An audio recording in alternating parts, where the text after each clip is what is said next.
اعوذ باللہ من الشیطان الرجیم بسم اللہ الرحمن الرحیم وبہ نستعین وهو خیر المعین صلی اللہ علی سیدنا محمد وآلہ الطاہرین۔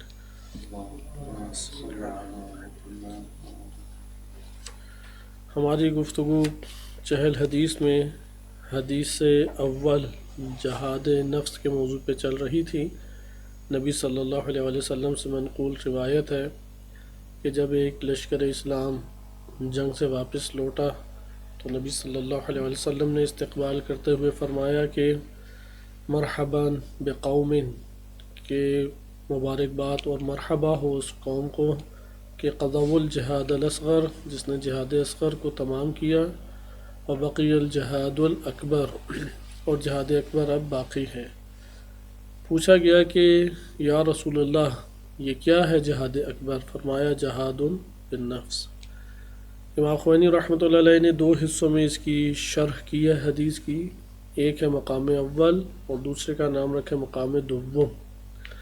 مقام اول میں بدن پیش نظر تھا کہ نفس اس بدن کے اوپر حکمرانی کرتا ہے، اور اس حکمرانی کرنے میں جو جہاد کے وسائل اور ذرائع اور طور طریقے ہیں وہ امام خمینی رحمۃ اللہ علیہ نے ذکر کیے۔ ہم مقام اول کو پڑھ چکے ہیں، آخری حصہ مراقبہ، مشارطہ، مراقبہ اور محاسبہ تھا۔ مراقبے سے مقصود یہ تھا کہ انسان نگہداشت کرے جو شرط اللہ تعالیٰ کی بارگاہ میں اس نے باندھی ہے، اللہ تعالیٰ کو حاضر ناصر قرار دے۔ اللہ تعالیٰ سننے والا ہے، دیکھ رہا ہے، اس کے علم میں ہر چیز ہے۔ اللہ سبحانہ و تعالیٰ کی ہستی اور عظمت کو اپنے قلب اور وجود کے اوپر اجاگر کرے۔ یہ مراقبہ در حقیقت انسان کو کامیاب کرتا ہے، یعنی آغاز میں چھوٹے چھوٹے ہدف رکھے، مثلا اول وقت نماز میں پڑھوں گا، کوشش حد الامکان کرے کہ باہر نکلوں گا تو باوضو ہو کے نکلوں گا، یا اس طرح سے کوشش کرے قرآن کا اتنا حصہ پڑھوں گا، یا اتنی دفعہ 70 دفعہ استغفار مثلا کروں گا، یا جیسا کہ ابھی ماہ مبارک رجب شروع ہے، آج کی رات کے بہت فضائل وارد ہوئے ہیں اور انسان محتاج ہے اپنی آگے کی زندگی کے لیے عمل کا۔ یہ خداوند متعال نے زرخیز ترین ایام انسان کے لیے رکھ دیے ہیں۔ ہر انسان کی زندگی میں ایک دفعہ گرمیوں میں روزے آتے ہیں اور ایک دفعہ سردیوں میں آتے ہیں۔ 70 سال عمر ہو جائے تو دونوں میں سے ایک دو دفعہ تکرار ہوگا، 90 سال ہو جائے تو دونوں تکرار ہو جائیں گے۔ مثلا ابھی سردیوں کے ہیں، یہ تقریباً 10 سال چلیں گے اسی طریقے سے، یا 12 سال چلیں گے۔ اب اس کے بعد کچھ بزرگی میں آئیں گے اور وہ پھر گرمیوں کے روزوں کو پائیں گے، یا پھر سردیوں کے روزے آئیں گے۔ سردیاں مومن کی بہار ہیں، روح کو آمادہ کرنے، روح کو نکھارنے کے لیے، روح کی حیات کو اس کے وجود میں لوٹانے کے لیے سردیاں بہت زیادہ مفید اور معاون ہیں، کیونکہ راتیں لمبی ہیں۔ نماز شب پڑھنا انتہائی آسان ہے، صرف آسان نہیں، انتہائی آسان ہے، اس لیے نماز شب کو نہیں ترک کرنا چاہیے۔ اگر ہو بھی جائے ترک تو خدا کی بارگاہ میں گریہ آوزاری کرے، استغفار پڑھے، شرمندہ ہو، نادم ہو کہ اب بھی وہ نماز شب کے لیے نہیں اٹھ سکا، اور نماز شب اور اول وقت نماز فجر کو ملائے، تعقیبات اور کچھ اذکار کیے، اور پھر اس فرصت سے بہترین فائدہ اٹھائے۔ اسی طرح سردیاں روزوں کی مدت، وقت بہت قلیل ہوتا ہے۔ فجر مثال کے طور پہ شروع ہو رہی ہے 5:40 پہ بالفرض، یعنی فجر کا وقت جو ہے وہ بہت آگے چلا گیا ہے، تو آرام سے سحری کر سکتا ہے، ناشتے کے بدلے سحری، تھوڑی سی جاندار سحری کر لے تو اس کو بھوک پیاس زیادہ تنگ نہیں کرتی۔ اس بھوک پیاس نے تنگ کرنا ہے 2-3 بجے، بس بالفرض 3 بجے اسے تھوڑا سا ستائے گی، تھوڑا سا اس پہ پریشر ڈالے گی، یا 2 بجے پریشر ڈالے گی، تو 5-5:30 بجے کیا ہو جاتی ہے؟ مغرب۔ یعنی وہ جو اس سے مقابلہ کر رہا ہے اس کی مدت 2 گھنٹے سے اوپر نہیں ہے، اور پھر وہ اس ٹائم بھرپور طریقے سے خوراک لے سکتا ہے۔ اور خوراک میں گرمیوں میں یہ ہوتا ہے کہ سحری پہلے آ جاتی ہے، مغرب کو اس نے پیٹ بھر کے کھا لیا 9-10 بجے تو سحری صحیح نہیں ہوتی۔ سحری صحیح کر لے تو پیاس کی شدت زیادہ محسوس ہوتی ہے۔ سردیاں اس حوالے سے بھی بابرکت ہیں کہ دونوں کا وقفہ بہت زیادہ ہے، کہ سحری کے ٹائم بھی بھوک لگ جاتی ہے اور مغرب کے ٹائم بھی انسان خالی شکم سیر ہوتا ہے۔ خالی شکم سیر ہونا خود ایک فضیلت رکھتا ہے کہ انسان بھرے پیٹ کچھ نہ کھائے، چونکہ خدشات کا انسان ذہن میں شکار ہو رہا ہوتا ہے، پورا دن کیسے گزارو گے، اور وہ بھی ڈالتا جالتا ہے اپنے معدے میں، اور معدہ پھر بھاری ہو جاتا ہے اور مشکلات کا شکار ہوتا ہے۔ گرمیوں میں عموماً اس طرح کے مسائل کو انسان جھیلتا ہے، لیکن سردیوں میں اپنے آپ کو منظم کرنا کیا ہے، آسان ہوتا ہے۔ اس لیے اس فرصت سے فائدہ اٹھائیں۔ آئینہ رجبیون کی صدا ہمارے کانوں میں گونجنی چاہیے، اور ہم بھی اپنے وجود پر خاص کیفیت، اس معنوی کیفیت سے استفادے کے لیے پیدا کر لیں۔ آئے ہم اس حدیث کی طرف کہ آج تاخیر سے چونکہ درس شروع ہوا ہے تو ہم مختصر ہی سے پڑھیں گے، اور اگلے دفعہ انشاءاللہ تعالی تشریحاً پڑھیں گے۔ مقام اول ختم ہوا ہمارا۔ مقام اول میں ہم محاسبہ کو ذکر کیا جا رہا تھا، چونکہ محاسبے کے اوپر احادیث زیادہ ہیں، تو مقام دوم کو شروع کرنے سے پہلے میں آپ کی خدمت میں چند احادیث ذکر کر دیتا ہوں، چونکہ مقام دوم میں اگر ہم نے اس کے پیراگراف جو موجود ہیں سمجھنا ہے تو تھوڑی طولانی بعض موضوعات پہ گفتگو کرنے پڑ جائے گی، اور ہے دلچسپ، چونکہ مقام اول تھا کہ نفس حکمرانی کر رہا ہے جسم کے اوپر، اور قوہ کو اس نے، اپنے قوتوں کو اس نے کنٹرول کرنا ہے اپنی، اور جسم سے اعمال بد کو ظاہر نہیں ہونے دینا، نفس کے اندر تفکر، تذکر اور اس طرح کے امور کو اجاگر کرنا ہے۔ یعنی مقام اول میں نفس نے بدن سے اعمال صادر کرنے ہیں، اس میں جہاد اکبر کرنا ہے کہ گناہ صادر نہ ہو، غفلت ہے، سستی ہے، یا اس طرح کے جرائم صادر نہ ہو، وہ ہم پڑھ چکے ہیں۔ مقام دوم میں یہ ہے کہ خود نفس کے اوپر قبضہ ہو جاتا ہے، چونکہ مقام اول میں کیا تھا، جسم کو ریاست قرار دیا گیا تھا۔ جسم کیا ہے ہمارا، ایک مملکت ہے، اس مملکت کے اوپر دو بادشاہ اپنے لشکروں کے ساتھ قبضہ کرنے کے لیے آ رہے ہیں۔ ایک بادشاہ اور اس کے لشکر کا نام ہے عقل و جنود العقل، اور دوسرے بادشاہ کا نام ہے جہل یا وہم اور اس کے اپنے لشکر۔ یہ لشکر آتے ہیں، اس سرزمین نفس کے اوپر لڑائی ہوتی ہے، جو فاتح ہے وہ جسم کے اوپر قبضہ کر لیتا ہے۔ اس لیے جسم سے جو چیزیں بھی صادر ہو رہی ہیں وہ شکست اور فتح کے نتیجے میں ہیں۔ یہ ہمارے مقام اول کی بحث تھی۔ مقام دوم میں آ رہے ہیں کہ خود نفس اب ریاست ہے، اب کس کے اوپر قبضہ ہونا ہے، خود نفس کے اوپر قبضہ ہونا ہے، اور اس جگہ پہ ہم نے جہاد لڑنا ہے۔ محاسبہ نفس کے حوالے سے میں عرض کر دوں کہ خداوند متعال اس کی ہمیں استمرار کے ساتھ توفیق عنایت فرمائے۔ الکافی سے ہی چند حدیثیں، 2 سے 3 حدیثوں سے ہم استفادہ کرتے ہیں، اور پھر مقام دوم کا آج آغاز کر دیتے ہیں۔ محاسبہ نفس کے باب میں امام کاظم علیہ الصلوۃ والسلام فرماتے ہیں، لیس منا من لم یحاسب نفسہ فی کل یوم، ہر روز جو شخص اپنا محاسبہ نہیں کرتا وہ ہم میں سے نہیں ہے۔ یعنی یہ تعبیر بہت حساس تعبیر ہے، لیس منا، اس شخص کا یعنی مجھ امام کاظم علیہ السلام سے کوئی تعلق نہیں ہے، یا ہم اہل بیت علیہ السلام سے اس کا تعلق نہیں ہے۔ یعنی ہم امام کے محضر میں حاضر ہوں اور کہیں کہ میرا تم سے کوئی تعلق نہیں اگر تم یہ کام نہیں کرتے، ہم دیکھیں کتنا حساس ہو جائیں گے۔ لہذا یہ حساسیت پیدا کریں، لیس منا من لم یحاسب نفسہ فی کل یوم، ہر روز جو اپنے نفس کا محاسبہ نہیں کرتا وہ ہم میں سے نہیں ہے۔ بعض دینی جو حلقہ جات ہیں انہوں نے دفترچہ سا یا ایک چھوٹا سا چارٹ بنایا ہوا ہے محاسبہ نفس کے اعتبار سے، اور بڑا خوبصورت ہے۔ یہاں پہ بھی جو علامہ حسن زادہ عاملی رحمۃ اللہ علیہ کے شاگردان آوائے توحید کے نام سے مؤسسہ چلا رہے ہیں، انہوں نے بھی صادر کیا ہے۔ پاکستان میں بھی کئی تنظیمیں اور حلقے انہوں نے بھی اس کا چارٹ بنایا ہوا ہے۔ یہ چارٹ بڑا مفید ہے، وہ ایک لسٹ لکھی ہوتی ہے اور آگے ہفتوں کے نام ہیں، اور ہر روز محاسبے کو دیکھیں۔ واجب نمازیں سب پڑھی ہیں۔ اب جوان کے دائرے سے جو عموماً گناہ صادر ہوتے ہیں وہ محدود ہی ہیں، 8-10 گناہ ہوتے ہیں وہ لکھے ہوتے ہیں، یہ کیا یا نہیں کیا کاٹا لگا دے اور اس طرح سے اپنا محاسبہ کرے، اچھی کاوش ہے یہ۔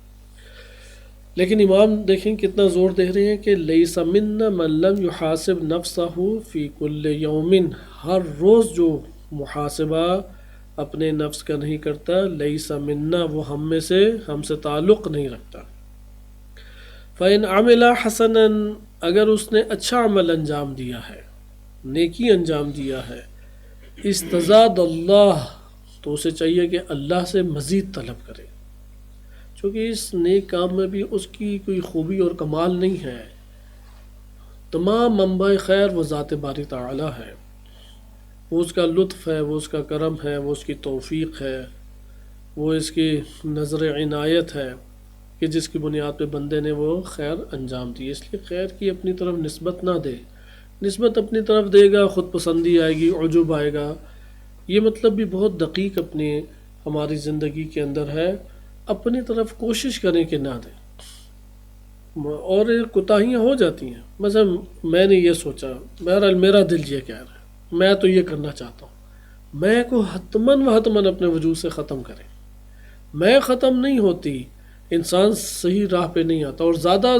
پریشانی وہی ہوتی ہے جو ابلیس کے ساتھ ہوا، چونکہ ابلیس عبادت گزار بندہ تھا اور ایمان کے اعتبار سے اس نے آخری لحظے تک اللہ تعالیٰ کی ربوبیت، اس کی عظمت، اس کی عزت، اس کی کبریائی، اللہ سبحانہ وتعالیٰ کی قیامت، حساب کتاب، ان کے اوپر اپنا ایمان کا سودا نہیں کیا، وہ ایمان لایا رکھا۔ مسئلہ کہاں پہ پیش آیا؟ وہ تکبر اسے کھا گیا۔ لہذا وہ افراد خصوصاً جو ظاہراً کوئی گناہ نہیں کر رہے، تمام عبادتیں انجام دے رہے ہیں، اور اخلاق اور عرفان کے سے بڑی انہیں محبت بھی ہے، عمل بھی اپنے اندر برپا کرنا چاہتے ہیں، یہ تکبر کا شکار ہوتے ہیں، یہ حسد کا شکار ہوتے ہیں، یہ حرص کا شکار ہوتے ہیں۔ اب ظاہراً تو ساری نیکیاں انجام پا رہی ہے، نمازیں بھی پڑھ رہا ہے، خانوادہ بھی چلا رہا ہے، امور دیگر بھی انجام دے رہا ہے، محضر علماء میں بیٹھ رہا ہے، درس وغیرہ لے رہا ہے، لیکن میں نہیں گئی اس کے اندر سے۔ ابھی اس کے اوپر تفصیل انشاءاللہ تعالیٰ آگے آ رہی ہے، لیکن آپ نے ملاحظہ کیا کہ یہ جو میں ہے، محاسبہ ابلیس نے نہیں کیا، شکار ہو گیا۔ بالم باعور نے اپنا محاسبہ نہیں کیا، حجت الہی کے خلاف، حضرت موسیٰ علیہ السلام کے خلاف کھڑا ہو گیا۔ بالم باعور اس قدر بلند مرتبہ تھا کہ وہ دعا کرتا تھا، اللہ تعالیٰ قبول فرما دیتا، اسی ٹائم دعا قبول ہو جاتی تھی۔ اسماء الہیہ بعض کہتے ہیں اس سے وہ تعلق رکھتا تھا، اسم اعظم سے۔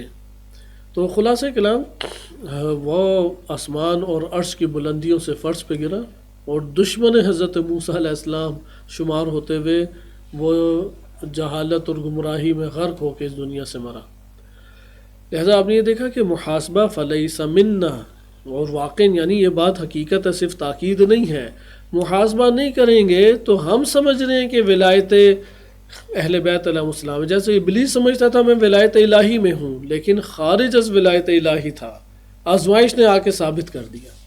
لہذا یہ جو لیس منا ہے، اگر نہیں کریں گے تو ممکن ہے کہ ایسا ہی اتفاق ہمارے اوپر بھی آن پڑے کہ اندر مرض وہ پلتا رہے، پنپتا رہے، اور ایک وقت آئے کہ اس نے پورے نفس کو ہمارے جکڑ لیا۔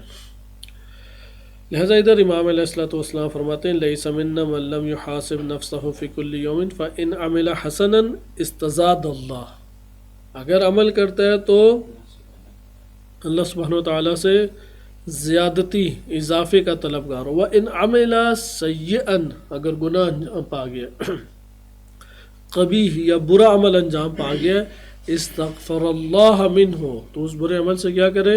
استغفار، وتاب الیہ، اور اللہ کی بارگاہ میں توبہ کرے۔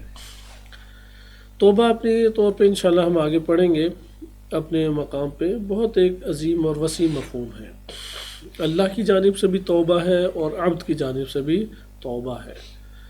تو وتاب الیہ، اور اللہ کی طرف لوٹ کے آئے، توبہ کرے۔ اچھا، یہاں پہ جس کلمے کی طرف ہمیں تھوڑی دقت کرنی ہے وہ ہے فی کل یوم، ہر روز۔ ادھر ہر روز سے مراد آیا 24 گھنٹے میں آج کی جو تقسیم ہے اس کے مطابق کوئی دن کوئی ٹائم معین ہے یعنی روز پر دلالت ہے یا 24 گھنٹے میں جب تمہارے پاس فرصت مل جائے؟ یہ حدیث یہاں پہ 24 گھنٹے کو نہیں بتا رہی، یہ بتا رہی ہے کہ ہاں دن 24 گھنٹے سے مراد کسی خاص وقت کو نہیں بتا رہی، بتا رہی ہے جب بھی تمہیں موقع ملتا ہے محاسبہ کر لو۔ اچھا اب علماء نے ذکر کیا ہے اور بعض احادیث سے بھی استفادہ کرتے ہیں سونے سے پہلے محاسبہ کرو۔ ابھی سونے سے پہلے انسان کو تھوڑی سی زیادہ مشقت آور ایک عمل لگتا ہے، چونکہ نیند کا غلبہ ہے اور اس ٹائم زور لگا کے سارے کے سارے اپنے امور کو سامنے لے کے آئے۔ یہ وہ بندہ کر سکتا ہے جو علامہ حسن زادہ عاملی رحمۃ اللہ علیہ کی طرز پر زندگی بسر کر رہا ہو کہ مغرب ہوتے ساتھ اس نے نماز وغیرہ کے بعد تناول کیا کھانا اور سونے چلا گیا، اور سونے چلا گیا اب آدھی رات کو اٹھ جائے گا، یعنی مغرب کے بعد اپنی مصروفیت نہیں رکھی۔ مغرب کے بعد تنہائی ہے، تو مغرب کے بعد کسی کے لیے تنہائی ہو تو وہ اپنے لیے آدھا ایک گھنٹہ فرصت نکال لیتا ہے اور ایک عمل کو انجام دے سکتا ہے۔ لہٰذا اگر کسی کے پاس یہ فرصت نہیں ہے، جیسا کہ ہمارے ہاں اس ٹائم ایک رواج آ چکا ہے کہ مغرب کے ٹائم وہ اپنی ضرورت زندگی مارکیٹ سے لینے کے لیے دوست احباب ملنا ملانا ہے یا دیگر چیزوں میں مصروف ہوتے ہوئے گزار دیتا ہے، ایسی صورت میں پھر فجر کے ٹائم کریں محاسبہ۔ فجر کے ٹائم تعقیبات کو پڑھنے کے بعد خدا کی بارگاہ میں بیٹھے اپنے آپ کو اپنے سامنے حاضر کریں، یا اپنے نفس کے اوپر خوب دقت سے توجہ کرے کہ اس نے کس کس عمل کو اپنی روح کے اوپر بسایا ہے گزشتہ کل میں، اور پھر اسی طرح سے اگر خیر تھا انجام پایا استزاد اللہ، اور اگر برائی انجام پائی ہے استغفر اللہ منہ۔ یہ ہمارے پاس ایک محاسبہ نفس کے اعتبار سے حدیث آئی۔ ہم ایک اور حدیث کو بھی اس باب میں پڑھ لیتے ہیں، چونکہ احادیث ہمارے پاس کثیر ہیں اور اس میں موجود ہیں بہت ساری تکراری صورت میں۔ امام صادق علیہ الصلوۃ والسلام سے ایک روایت وارد ہوئی ہے، اصبروا علی الدنیا، دنیا کے اوپر کیا کرو؟ صبر کرو۔ دنیا میں ہر لحاظ سے صبر ہے، لذت ملتی ہے تب بھی اپنے آپ کو آپے سے باہر نہ آنے دو، وہ چاہتا ہے کہ انسان اسے لیتا رہے، اور تلخی ملتی ہے تو اس تلخی کے اوپر بھی زیادہ چیخ چلائے اور شکوہ نہ کرے، صبر کرے۔ فإنما هي ساعة، دنیا ایک گھڑی ہے، فما مضى منه، جو اس سے گزر گیا ہے، فلا تجد له ألما ولا سرورا، تو جو گزر گیا نہ اس کا درد نہ خوشی ہے۔ وما لم يجئ، اور جو نہیں آیا، فلا تدری ما ہوا، تو تمہیں نہیں معلوم کیا ہوگا۔ یہ روایات ہمارے پاس متعدد روایات ہیں اور اس حکمت کو جاننا چاہیے۔ مومن وہ ہوتا ہے جو زمانے حال میں زندگی بسر کر رہا ہے، نہ ماضی میں ہے کہ احساس کمتری کا شکار ہو جائے۔ ہاں ماضی اس اعتبار سے اچھا ہے استغفار گناہ کرے، لیکن استغفار میں اللہ سے امید رکھے۔ جب اللہ تعالیٰ نے وعدہ کیا کہ میں معاف کر دوں گا تو اس کے وعدے پہ ایمان لائے، یعنی اللہ تعالیٰ کے اوپر شک کرنا، سوء ظن باندھنا یہ ایمان کا حصہ نہیں ہے۔ نہیں میرا گناہ اتنا بڑا ہے، پتہ نہیں کیا کر بیٹھا ہوں، ازالہ ہی نہیں ہوگا۔ پھر پوچھیں گے استغفار کیا تم نے؟ کہا کہ ہاں استغفار کیا اور میں نادم بھی ہوں، توبہ بھی کرتا ہوں، نہیں دوبارہ انجام دوں گا۔ یہاں پہ اب وہ سوء ظن باندھ لے پتہ نہیں اللہ نے معاف کیا، نعوذ باللہ، یا معاف نہیں کیا۔ لہٰذا یہاں پہ آپ نے ملاحظہ کیا کہ ما لم یجی، جو نہیں آیا، فلا تدری ما ہوا، تو تمہیں نہیں معلوم وہ کیا ہے۔ وَإِنَّمَا هِيَ سَاعَتُكَ الَّتِي أَنْتَ فِيهَا، تمہارے لیے اصل دنیا کی گھڑی کیا ہے جس میں تم ہو۔ ہر روز کا سوچو، ہر روز کا۔ فَاصْبِرْ فِيهَا عَلَى طَاعَةِ اللَّهِ، اللہ کی اطاعت کرنے پڑ رہی ہے تو صبر کرو، اللہ کی اطاعت میں صبر کرنا چاہیے۔ وَاصْبِرْ فِيهَا عَنْ مَعْصِيَةِ اللَّهِ، اور نفس ابھار رہے کہ گناہ کرو، بار بار کہہ رہے گناہ کرو، غفلت کرو، سستی کرو، لیکن اس جگہ صبر کرو اور گناہ کی بات نہ مانو۔ چونکہ جب آپ نفس کی اٹھان کو یا نفس کی شہوات کے دھارے کو دبائیں گے تو اندر زحمت اور تکلیف اٹھانے پڑتی ہے یا نہیں؟ یہ تکلیف اطاعت کی تکلیف سے بڑھ کر ہے، اور اس لیے اس کا اجر بھی زیادہ ہے۔ اطاعت میں بھی تکلیف ہے لیکن معصیت میں اپنے آپ کو روکنے میں زیادہ تکلیف ہے، کیونکہ اطاعت کی تکلیف میں بدنی مشقت ہے، شہوات کا نہیں ہے خاتمہ۔ معصیت میں تو شہوت ہے، وہ شہوت کی آگ ہے، غضب کی آگ ہے، اسے دبانا ہے۔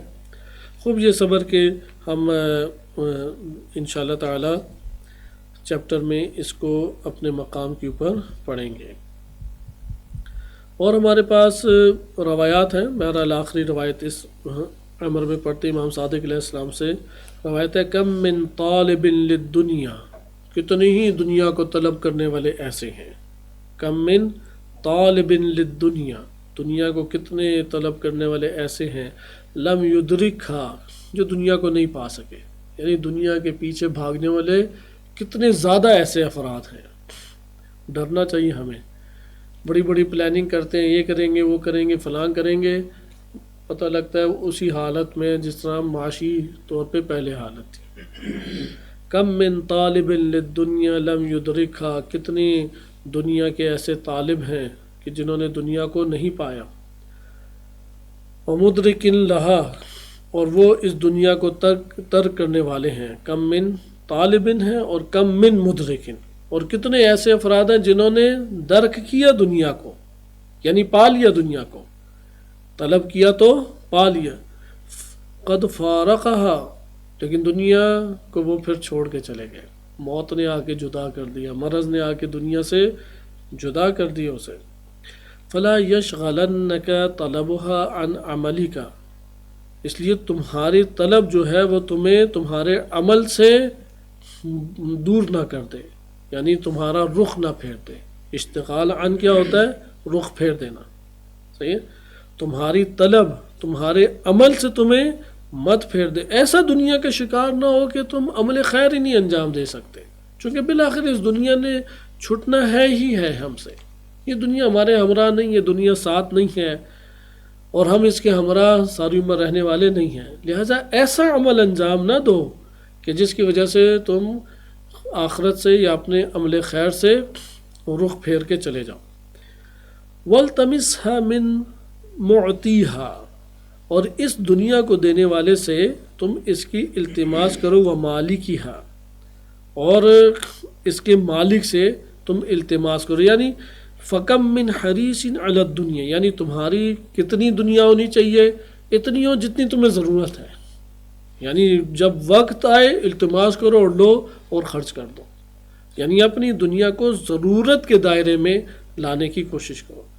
وَكَم مِّن حَرِيصٍ عَلَى الدُّنْيَا، دنیا پر کتنے حریص ہیں، قَدْ سَرَعَتْهُ وَاشْتَغَلَ بِمَا أَدْرَكَ مِنْهَا عَنْ طَلَبِ آخِرَتِهِ، کہ کتنے ایسے حریص ہیں دنیا کے اوپر کہ دنیا نے ان کو بچھاڑ کے رکھ دیا، اور وہ اس چیز کے ساتھ مشغول ہو گئے کہ اس دنیا سے انہوں نے آخرت کو طلب کرنے سے کے لیے ان کو چاہیے، یعنی دنیا میں مشغول ہونے کی وجہ سے آخرت سے رخ پھیر کے چلے گئے، کتنے ایسے حریص ہیں۔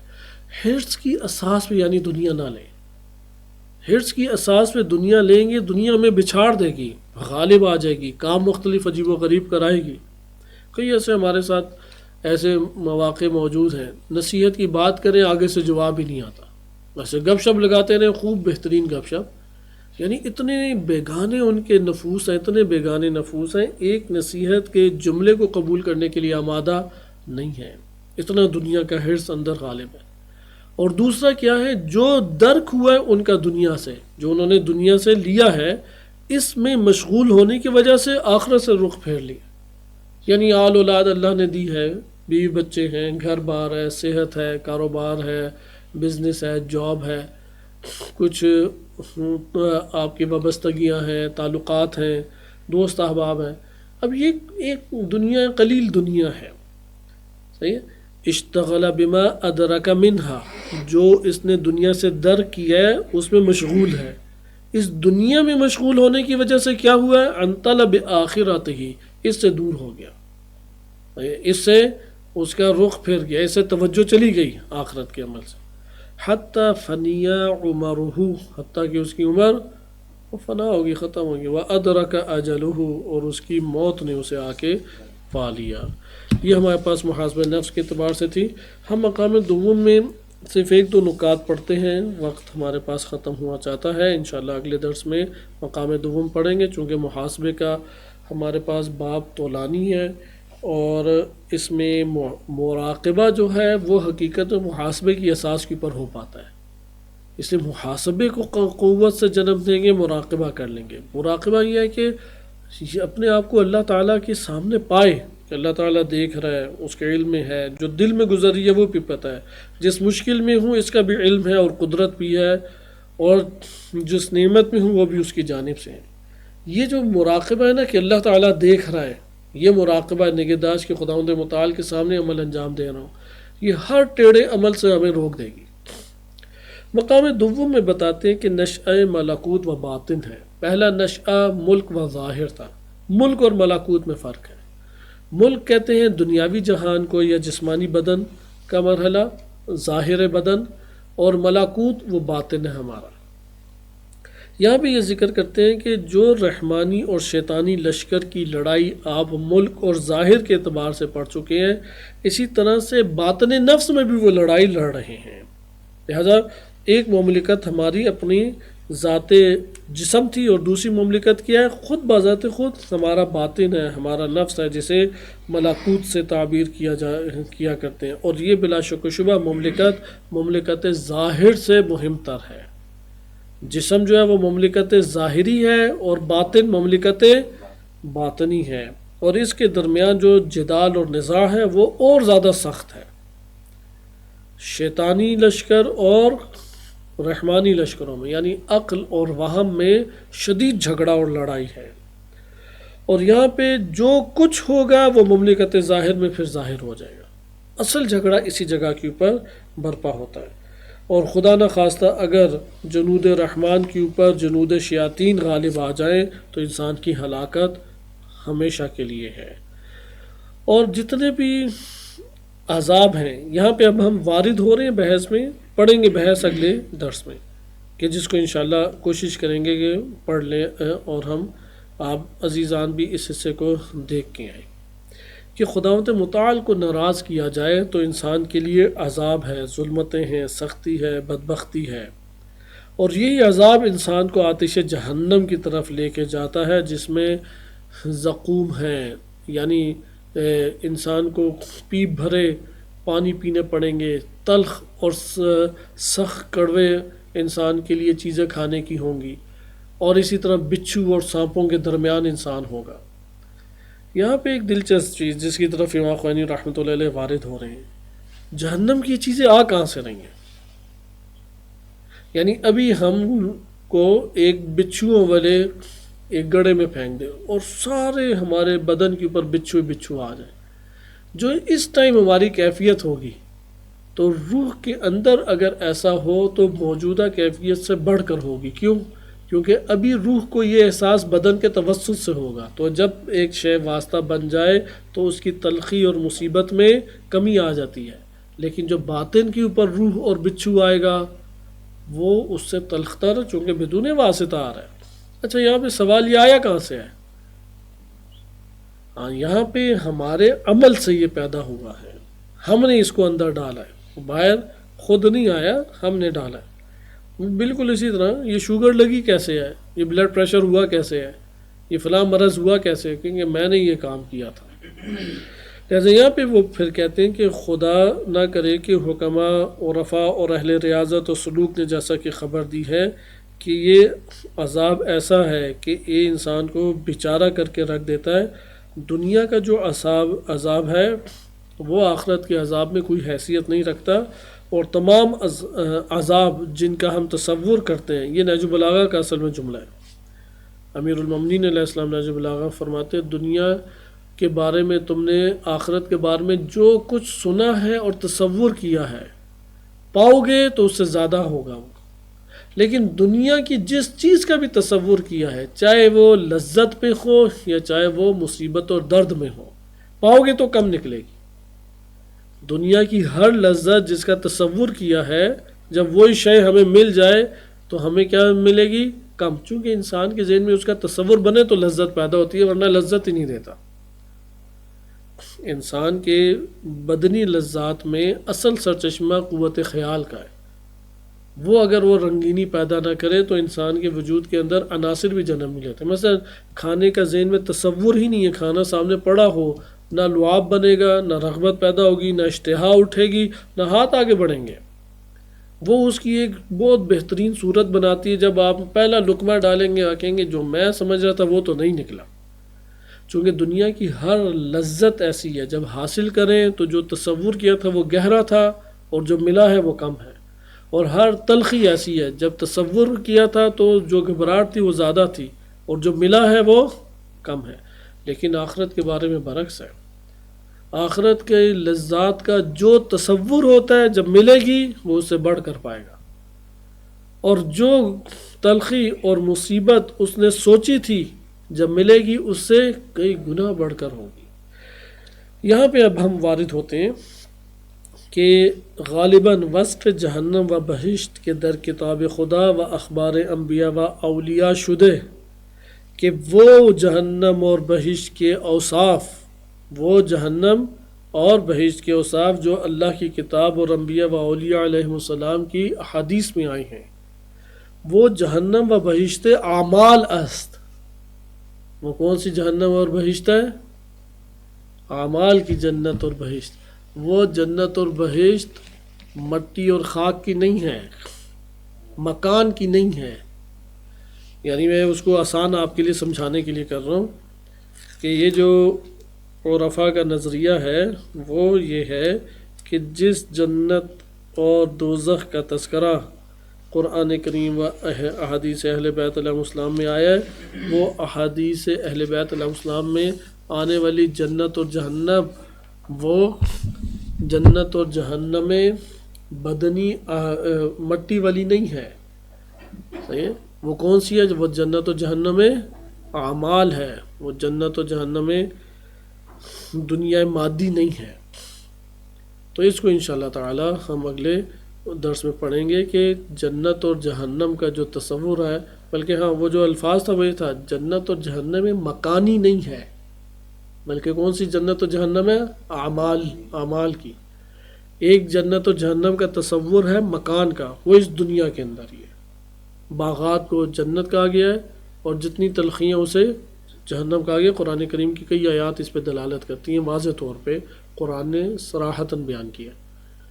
لیکن جو آخرت میں جنت و جہنم ملے گی وہ کون سی ہے؟ آیا وہ بھی مکانی ہے؟ امام خمینی رحمۃ اللہ علیہ فرمانے وہ ہے اعمال کی. اگرچہ فقہا اس کے اوپر شدید اختلاف رکھتے ہیں محدثین، لیکن ہم اس کو انشاءاللہ اپنے مقام پہ کل اگلے درس میں ملاحظہ کریں گے. صلی اللہ علیہ سیدنا محمد و آلہ طاہرین.